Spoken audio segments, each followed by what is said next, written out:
हाँ जी, तो अब बात करते हैं हम इक्वेशन ऑफ मोशन की।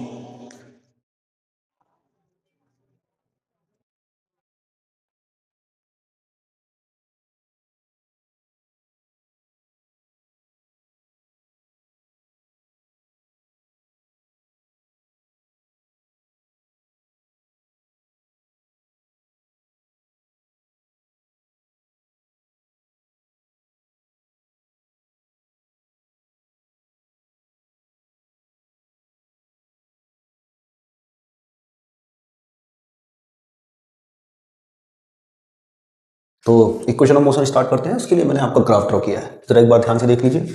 करना कुछ नहीं है, इक्वेशन ऑफ मोशन में वेलोसिटी वर्सेस टाइम के बीच में ग्राफ ड्रॉ किया है। अब ध्यान दीजिए, यहाँ ये वाला जो एक्सिस है, ये वाला एक्सिस वेलोसिटी एक्सिस को रिप्रेजेंट कर रहा है और ये वाला एक्सिस टाइम एक्सिस को रिप्रेजेंट कर रहा है। अब यहां से यहां तक ये वाला पोर्शन है इनिशियल वेलोसिटी का। जब ये u है तो यहां से यहां तक ये भी क्या होगा बेटे, सिंपल u। अच्छा, अब यहां से यहां देखिए, यहां से यहां तक ये फाइनल वेलोसिटी को रिप्रेजेंट कर रहा है, ये इनिशियल वेलोसिटी को। डिस्टेंस जो मेजर करते हैं वो हमेशा 0 0 यानी ओरिजिन से मेजर करते हैं। ओके अगर यहां से यहां तक ये u है तो यहां से यहां तक ये वाला पोर्शन क्या कहलाएगा, v। ये क्या कहलाएगा, u। तो यहां से यहां तक u हो गया और यहां से यहां तक v हो गया। अब अगर ये u है तो ये भी u है, सिंपल। अब ये पूरा अगर v है तो यहां से यहां तक ये भी कितना हो जाएगा बच्चे, v। अब जरा ध्यान से देखिए, ये u है, ये पूरा v है, तो ये कितना रह गया, इस पूरे में से अगर ये घटा दूं तो ये रह जाएगा हमारे पास v minus you. I think समझ में आ रहा होगा। ये है हमारा v माइनस यू और इसको बोल देते हैं थीटा। इसको नाम दे देते हैं ओ ए बी सी डी। अब जरा ध्यान से देखते हैं, आपके पास तीन इक्वेशन ऑफ मोशन है। First equation of motion, second equation of motion, third equation of motion. पहली के बारे में बात करें तो v equal to U plus A T, second है s equal to U T plus half A T square और थर्ड है v square minus you square equal to 2as। अब एक एक करके हम सारी इक्वेशन ऑफ मोशन को ड्राइव करेंगे और ध्यान से देखेंगे कि किस तरह से ड्राइव हो रही है। चलिए स्टार्ट करते हैं from first equation of motion से। फर्स्ट इक्वेशन ऑफ मोशन में बेटे आपको एक्सेलरेशन निकालना होता है। अब जो मैं आपको एक सिंपल सी ट्रिक बता रहा हूं उसका आपको ध्यान रखना है। ये पहले भी मैं एक बार बता चुका हूं, दोबारा बताता हूं। क्या कि बेटे ग्राफ में अगर हमें दो एक्सिस की मल्टीप्लाई करनी पड़े, क्या करनी पड़े, दो एक्सिस की मल्टीप्लाई, तो हम निकालते हैं area under the graph, area under the graph. और अगर हमें दो एक्सिस की डिवाइड करनी पड़े तो निकालते हैं स्लोप।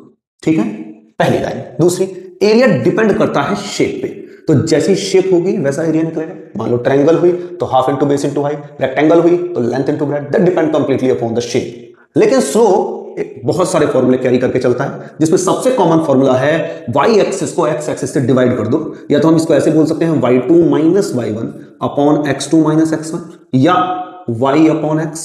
अगर थोड़े से और मतलब आपके सिलेबस का हिस्सा नहीं है डेफिनेटली, बट स्लोप के ये फॉर्मूले भी हैं जो मैं आपके लिए लिख रहा हूं, बट आपको याद रखने की जरूरत नहीं है। एक है ये dy by dx calculus formula, एक है ये tan थीटा। अब ये ट्रिग्नोमेट्रिक फॉर्मूले के ऊपर आ जाता है। अब मुझे लगता है क्लास 9th में मैथमेटिक्स में ट्रिग्नोमेट्री अभी इन्वॉल्व नहीं हुई है, लेकिन अगर हुई है तो that should be the best formula you have to learn to understand कि हाउ स्लोप वर्क। ओके, तो फॉर्मूला क्या हो गया, tan थीटा, जिसका फॉर्मूला होता है बेटे परपेंडिकुलर अपॉन बेस। क्या फॉर्मूला होता है tan थीटा का, परपेंडिकुलर अपॉन बेस। इसके बारे में बात करेंगे। और एक फॉर्मूला है y equal to M X plus C, ये इक्वेशन ऑफ स्लोप है जिसमें m रिप्रेजेंट करता है स्लोप को। पहले तो ये जनरल नॉलेज हमें होनी चाहिए, क्योंकि जब भी हम इक्वेशन ऑफ मोशन निकालेंगे तो इन दो कंडीशंस की जरूरत बार बार हमें पड़ेगी। इवन ग्राफ का कोई भी न्यूमेरिकल अगर हम सॉल्व कर रहे हैं तो भी इनके बगैर सॉल्व कर नहीं सकते, चाहे कुछ भी कर ले। तो सबसे पहले इसको नोट कीजिए और उसके बाद फिर हम स्टार्ट करते हैं equation of motion. Okay, note कीजिए।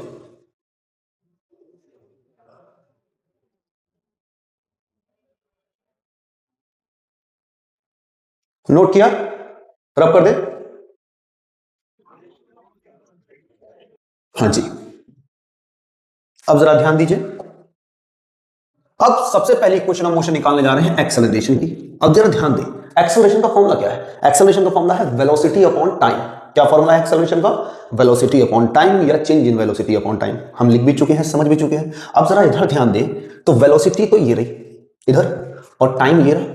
अब इन दो एक्सिस की हम डिवाइड करने जा रहे हैं। क्या करने जा रहे हैं? डिवाइड। मैंने कहा था ना ग्राफ में अगर हम दो एक्सिस की डिवाइड करते हैं तो क्या आइडेंटिफाई करते हैं? स्लोप। तो जब हम इन दो एक्सिस की डिवाइड करेंगे वेलोसिटी और टाइम की, तो we have to identify the slope. तो एक्सेलरेशन कैसे निकलेगी इस ग्राफ में?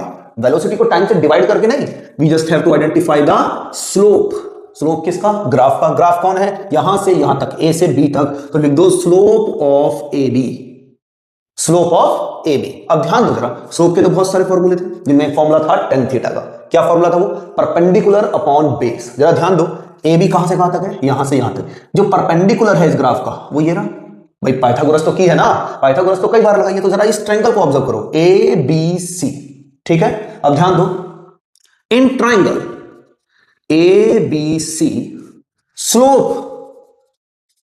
ऑफ ग्राफ, स्पेलिंग ठीक कर देता हूं इसकी, slope of graph A B is equal to, अब जरा ध्यान दीजिए, मैंने बताया था एक फॉर्मूला लिखवाया था आपको, tan theta equal to perpendicular upon base, या फिर दूसरा formula y upon x। Answer सबका सेम आना है, आपको क्या ध्यान रखना है ये आपके ऊपर डिपेंड करता है। अब एक सिंपल सी ट्रिक समझते हैं। In triangle A B C perpendicular कौन है? ये वाला।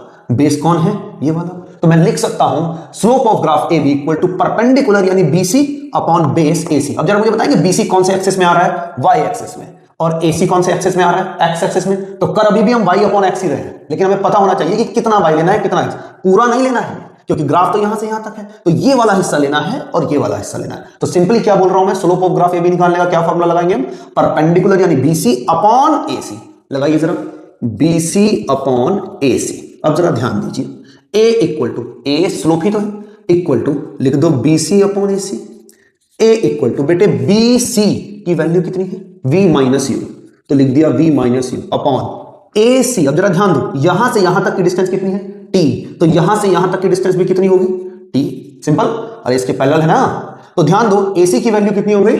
t। इसे अपॉन 1 करो, क्रॉस मल्टीप्लाई, इसकी मल्टीप्लाई इससे कर दो, इसकी मल्टीप्लाई इससे कर दो। v माइनस यू की 1 से मल्टीप्लाई करोगे क्या आएगा? v minus you. a की t से मल्टीप्लाई करोगे क्या आएगा? at। समझ में आ रही है बात? अब v माइनस का u उधर ले जाओ तो ये हो जाएगा, माइनस का उधर जाएगा, प्लस का हो जाएगा तो हो जाएगा u प्लस 80। बहुत सिंपल है, कुछ नहीं है इसके अंदर। आई थिंक समझ में आ गई होगी, कोई कंफ्यूजन नहीं होगी। Okay, let's move on to second equation of motion. Second equation of motion. बेटे सेकेंड इक्वेशन ऑफ मोशन में वैल्यू निकालते हैं हम डिस्प्लेसमेंट यानी एस की। किसकी वैल्यू निकालते हैं? डिस्प्लेसमेंट यानी एस की। ग्राफ है हमारे पास वेलोसिटी टाइम का। अब ध्यान दो, वेलोसिटी टाइम के ग्राफ से हमने एक्सेलरेशन निकाली थी, अब वेलोसिटी टाइम ग्राफ से हमें डिस्प्लेसमेंट निकालना है। मुझे बताओगे वेलोसिटी का फॉर्मूला क्या होता है? जनरली अगर मैं वेलोसिटी के फॉर्मूले की बात करूं तो उसका फॉर्मूला होता है डिस्प्लेसमेंट अपॉन टाइम। यहां से निकालना क्या है? डिस्प्लेसमेंट। तो डिस्प्लेसमेंट का फॉर्मूला हो जाएगा वेलोसिटी इंटू टाइम। सिंपल है ना? क्या फॉर्मूला हो जाएगा? Velocity into time. मतलब डिस्प्लेसमेंट निकालने के लिए वेलोसिटी और टाइम की मल्टीप्लीकेशन करनी पड़ेगी। अब जरा ध्यान दो, इधर वेलोसिटी कहां है? ये रही। टाइम कहां है? ये रहा। और मैंने अभी थोड़ी देर पहले ही बताया था, अगर ग्राफ में दो एक्सिस की मल्टीप्लाई करें तो क्या निकालना पड़ता है? एरिया निकालना पड़ता है। तो एस की वैल्यू आइडेंटिफाई करने के लिए आपको निकालना पड़ेगा एरिया। किसका? Area under the graph. Main graph ये ए बी ही है, तो लिख दो area under the graph A B. इस ए बी के अंडर जितना भी ग्राफ आ रहा है उसका एरिया हमें निकालना है। तो एस इक्वल टू क्या हो जाएगा बच्चे? Area under the graph A B. अब जरा इसकी बात कर लेते हैं, इसके नीचे जितना भी ग्राफ आ रहा है वो कैसे निकलेगा? जरा ध्यान दो, ये सारा ग्राफ इसके नीचे आ रहा है, हाँ या नहीं? अब जरा इस पे फोकस करें, कैसे निकालेंगे ए बी के नीचे का सारा ग्राफ? इसके दो मेथड हैं और हम दोनों ही मेथड लगाएंगे एस की वैल्यू आइडेंटिफाई करने के लिए। जिसमें सबसे पहला मेथड है, जरा ध्यान दो, इसके नीचे का ये सारा एरिया निकालना है। तो मैं ये देख रहा हूं कि एक तो ये ट्रायंगल और दूसरा ये रेक्टेंगल। अगर मैं रेक्टेंगल के, ध्यान दो, ये रेक्टेंगल है और ये है ट्रायंगल, इसके नीचे का सारा एरिया निकालने के लिए अगर मैं इस ट्रायंगल के एरिया को अलग निकाल लूं, इस रेक्टेंगल के एरिया को अलग निकाल लूं और दोनों को एक साथ जोड़ दूं तो इसके नीचे का ये सारा एरिया निकल जाएगा। तो पहला मेथड तो ये है, क्या? एस की वैल्यू निकालने के लिए S equal to area of triangle. कौन सा ट्रायंगल है ये? A B C. तो लिख दो area of triangle A B C plus, और दूसरा है ये रेक्टेंगल, तो लिख दो एरिया ऑफ रेक्टेंगल। और ये रेक्टेंगल कितना है? ए सी डी ओ। तो लिख दिया हमने ए सी डी ओ। अब जरा एक एक करके इसको सॉल्व करते हैं। S equal to area of triangle की बात करते हैं, area of triangle A B C. A B C. इस अगर मैं पूरे ट्रायंगल की बात करूं तो ट्रायंगल का एरिया कितना होता है? ये राइट ट्रायंगल है ना, राइट ट्रायंगल का एरिया क्या होता है? Half into base into height. ध्यान दो तो S equal to area of triangle ABC, area of triangle ABC equal to half into base, ये बेस कितना है? एसी इंटू हाइट, हाइट कितनी है? BC, plus area of rectangle ACDO। Area of rectangle कितना होता है? Length into breadth. अब जरा ध्यान दो, लेंथ T और ब्रेथ CD, तो CD की मल्टीप्लाई कर दो OD से, तो ये हो जाएगा area of rectangle CD into OD। इतना समझ में आ गया? यहां तक कोई दिक्कत नहीं। S इक्वल टू हाफ, बेटे AC की वैल्यू कितनी है? T, तो लिख दिया T इंटू BC की वैल्यू कितनी है? BC की वैल्यू है V माइनस यू, तो यहां मैंने मेंशन कर दिया V minus you, plus CD की वैल्यू कितनी है? U, और OD की वैल्यू कितनी है? T, तो मैंने यहां लिख दिया इसको UT। अब ध्यान दो, S इक्वल टू, इसे तो पहले लिख दो UT प्लस, और इसको बाद में लिख दो half into T into V minus U. S equal to UT plus half into T। अब जरा इस पे ध्यान देते हैं बेटे, अब जरा ध्यान दो, फर्स्ट इक्वेशन ऑफ मोशन में V की वैल्यू कितनी निकल के आई थी? U प्लस AT, तो मैं इस V की जगह क्या रखने जा रहा हूं? U प्लस AT, और माइनस जैसा था वैसे ही, U जैसा था वैसे ही। आई थिंक ये बात समझ में आ गई होगी। और यहां साइड में लिख देते हैं using first equation of motion. Clear? तो S इक्वल टू क्या लिख सकते हैं? UT plus half into T, बेटे प्लस के U से माइनस का U कट गया, इधर क्या रह गया? AT, लिख दिया। S की वैल्यू कितनी आ गई? S आ गई आपकी UT प्लस हाफ, T की T से मल्टीप्लाई कर दो, AT square, and this is known as second equation of motion. I think clear है, कोई डाउट नहीं है? इसको नोट कीजिए, फिर आगे चलते हैं।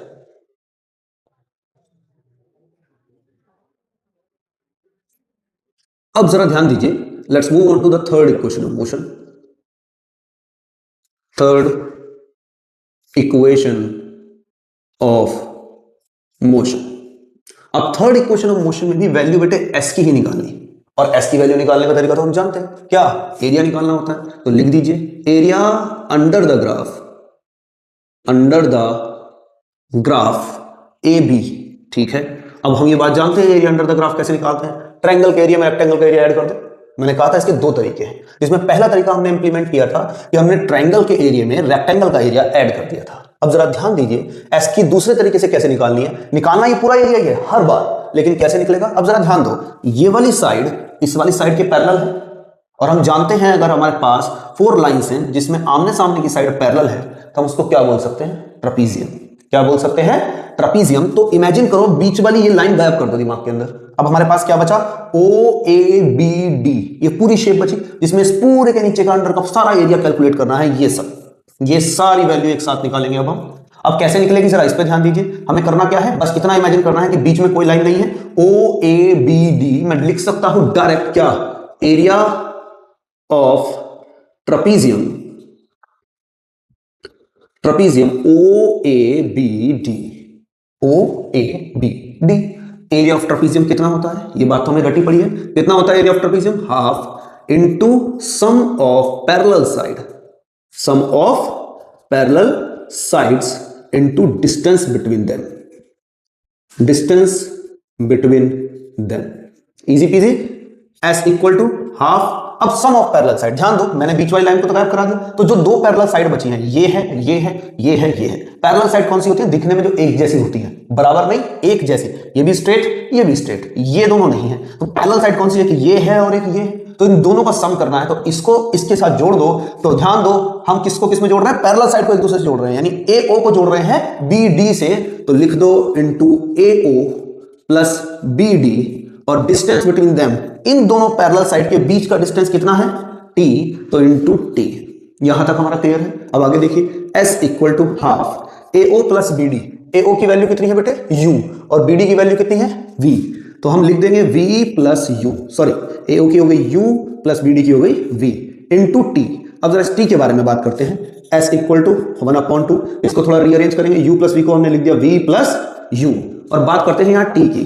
ध्यान दो, from first equation of motion from first equation of motion हम जानते हैं बेटे v इक्वल टू क्या होता है, v इक्वल टू होता है आपका u प्लस at। यहां से at की वैल्यू निकालो कितनी आएगी, v माइनस यू, और t की वैल्यू निकालो तो कितनी आएगी, ये t ध्यान दो ये a मल्टीप्लाई में है, डिवाइड में हो जाएगा तो जाएगा v minus U upon a। हर बार चाहे हम second equation of motion solve करें चाहे हम third equation of motion solve करें, फर्स्ट इक्वेशन ऑफ मोशन का तो कंपलसरी यूज करना है, ठीक है। अब जरा ध्यान दीजिए, हाफ जैसा था वैसे ही u प्लस वी को हमने v प्लस यू लिख दिया, कोई प्रॉब्लम नहीं। यहां क्या है t, अब इस t की जगह हम क्या लिखने जा रहे हैं, v minus U upon a। कौन सी इक्वेशन का इस्तेमाल किया हमने, फर्स्ट इक्वेशन ऑफ मोशन का, तो इसको लिखते हैं, इस t की जगह हम लिखेंगे v minus U upon a। अब जरा ध्यान दें, तो अब आंसर आ चुका है आपका हाफ। बेटे a प्लस बी और a माइनस बी का क्या फॉर्मूला होता है, A square minus B square. ऐसे ही v plus U into V minus U का क्या फॉर्मूला हो जाएगा, v square minus you square, और अपॉन में क्या है a, ठीक है। अब जो भी चीज डिवाइड में है इसे इक्वल टू के इधर ले जाओ, ये भी इधर चली जाएगी मल्टीप्लाई में, ये भी इधर चली जाएगी मल्टीप्लाई में, तो दोनों जब मल्टीप्लाई में चली जाएगी तो हो जाएगा 2as, 2 और a दोनों मल्टीप्लाई में चला गया, किसके साथ, s के साथ, इक्वल टू। अब यहां क्या बचा, v square minus you square into 1, क्या बचेगा, v square minus you square. ये हो गई आपकी थर्ड इक्वेशन ऑफ मोशन। तीनों यहां एक साथ लिख देते हैं। अगर हम फर्स्ट इक्वेशन ऑफ मोशन की बात करें, फर्स्ट है v equal to U plus at। अगर हम सेकंड की बात करें तो सेकंड है s equal to U T plus half at square, और अगर हम थर्ड की बात करें तो थर्ड है हमारी v square minus you square equal to 2as। अब देखा जाए तो डेरिवेशंस इक्वेशन ऑफ मोशन हमारी ड्राइव होगी। थ्योरेटिकली ये चैप्टर अब हमारा यहां पे फिनिश हो गया, इससे आगे इस चैप्टर में अभी कुछ नहीं है। अब जो मैं बोलने जा रहा हूं उसको ध्यान से सुनिए। अपने नेक्स्ट लेक्चर में आप सब अपनी अपनी एनसीईआरटी लेके बैठिएगा। एनसीईआरटी बुक, उसके सारे एग्जांपल्स, उसकी सारी एक्सरसाइज क्वेश्चंस, उसके सारे इंटेक्स्ट क्वेश्चंस एक एक करके हम सब प्रैक्टिस करेंगे। एनसीईआरटी खत्म होने के बाद we will go for the NCERT exemplar. उसके बाद एनसीईआरटी एग्जाम्पलर के खत्म करेंगे, तब जाके हम मानेंगे हमारा फर्स्ट चैप्टर कंप्लीट हो गया। ठीक है, चलिए इसको नोट कीजिए and have a good day.